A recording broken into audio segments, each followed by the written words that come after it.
ব্যাঙ্গালোরে যাওয়া হয়, হায়দ্রাবাদে যাওয়া হয়, দিল্লিতে যাওয়া হয়, বম্বে যাওয়া হয়, সব জায়গাতেই মুসলমানকে কিন্তু মব লিঞ্চিং এর শিকার হতে হয়।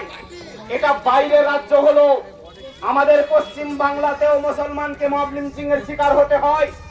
পশ্চিম বাংলাতে যেখানে দিদিকে মানুষ বলে মমতাজ বেগম, যেখানে দিদিকে মমতাজ বেগম বলে আর মুসলমান তার উপরে ভরসা করে রেখেছে, এটাই হচ্ছে মুসলমানের মাসিহা।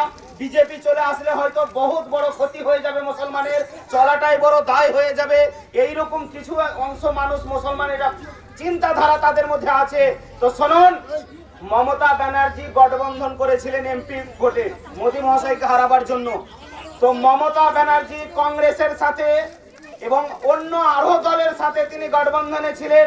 তো মমতা ব্যানার্জি উড়িষ্যাতে, আসামে, ত্রিপুরাতে, ব্যাঙ্গালোরে, উত্তরপ্রদেশে, দিল্লিতে যেই জায়গাতে আমাদের ভাইরা কাজ করতে যায়, সেই জায়গাতে কি মমতা ব্যানার্জি সেখানকার মুখ্যমন্ত্রীকে কি বলতে পারে না,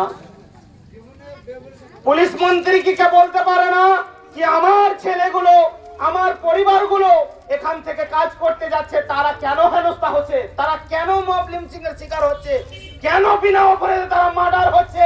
এটা মমতা ব্যানার্জির বলার কর্তব্য ছিল কি?